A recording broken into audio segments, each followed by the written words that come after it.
One of the most common reasons students lose marks in English sections of competitive examinations is tense errors. Even candidates with good vocabulary and reading skills often make mistakes because they fail to maintain the correct tense throughout a sentence. So, in today's video from our playlist, Common English Errors for Competitive Exams, we are going to understand tense errors in a clear, systematic, and exam oriented way with rules, explanations, examples, and real exam patterns. What are tense errors? A tense error occurs when the time of action is unclear, or the wrong tense is used, or when two tenses clash in the same sentence without justification. Remember, grammar is not about memorizing rules blindly, it is about logic and time reference. If the time clue is given, like for example, in the morning, on Friday, tomorrow, etc., using the right tense forms becomes easy. Let's look into the rules. Rule 1: Consistency of tenses. The most frequent tense errors in competitive examinations is mixing tenses unnecessarily. If a sentence talks about the past, all related verbs must remain in the past tense unless a change in time is clearly mentioned. Look at the sentence. He was working in Delhi and earns a good salary. Yes, this is wrong. Why? Because there is inconsistency in the use of tense. Was working clearly refers to the past, while earns denotes the present. The correct answer would then be he was working in Delhi and earned a good salary. Exam strategy. When you see two verbs in a sentence, immediately check, are both actions happening at the same time? If yes, use the same tense.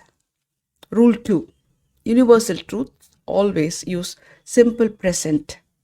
Universal truths, scientific facts, and general laws of nature are always written in the simple present tense, regardless of the tense of the main clause. Look at the sentence. The teacher said that the sun rose in the east. This is wrong.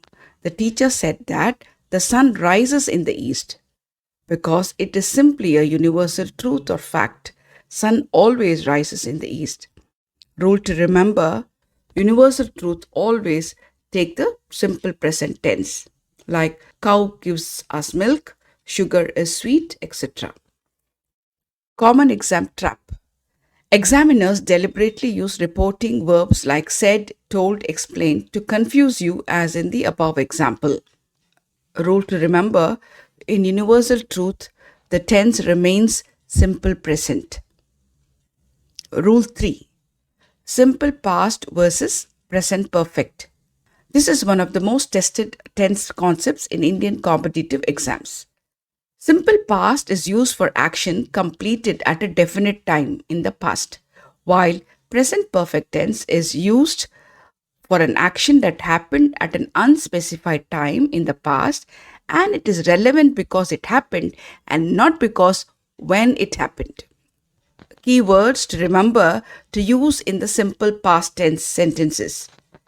There will be a definite time references like yesterday, last year, ago, in 2020. Look at the sentence. I have met him yesterday. This is incorrect. The time reference is clearly stated as yesterday, so only the simple past tense will be correct. I met him yesterday. Keywords to understand the unspecified time: recently, already, yet, ever, never. So when you find these words, be careful to use only the present perfect. Look at the sentence. She went to London recently. We just saw that the word recently denotes an unspecified time. So the correct answer will be she has gone to London recently. The word recently denotes an unspecified time, so the correct tense form to be used here is present perfect tense. If you can point to a calendar date, avoid present perfect tense. Rule 4: past perfect, the earlier past. Past perfect tense is used when two actions occurred in the past and one happened before the other. Had plus past participle. Look at this sentence. When the police arrived, the thief escaped. Why is this wrong? Because escape happened before the police arrived. The answer would be, when the police arrived, the thief had escaped. Shortcut rule. If you see two past actions, the earlier action gets the past perfect tense. Here in the sentence, escape of the thief happened earlier or before the arrival of the police.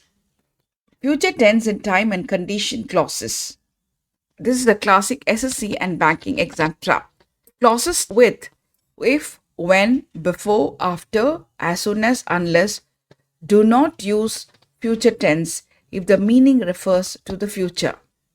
For example, if he will work hard, he will succeed. This is incorrect. If he works hard, he will succeed. When she will come, call me. Incorrect. When she comes, call me. Indicating future action does not equal to future tense. Rule 6. Since or for with perfect tense.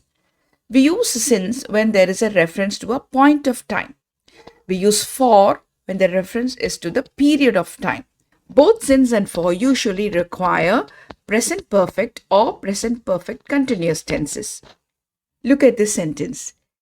He is studying here since 2020. He has been studying here since 2020. The correct answer will be he has been studying here since 2020 because 2020 refers to a point of time. Look at the sentence. She works here for 5 years. Again, this is incorrect. So when you see a period of time, you have to use the present perfect tense. She has worked here for a period of 5 years. Now the correct answer would be she has worked here for 5 years. So 5 years indicates a period of time. So we have to use the word for. If you see since or for in a sentence, immediately check for the perfect tense.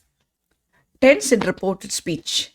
If the reporting verb is in the past, the tense of the reported clause usually shifts one step back in time.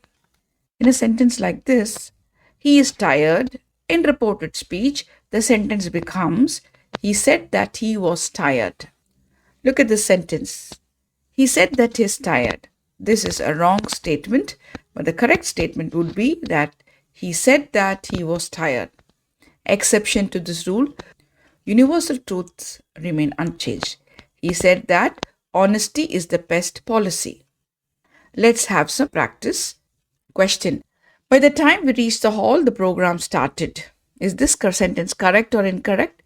By the time we reached the hall, the program had started. Tense errors are not difficult, but they are highly scoring. If you focus on time reference, sequence of actions, and signal words, you can easily eliminate wrong options in exams. If this video helped you, like, share, and subscribe to Lights on Literature. Thank you for watching.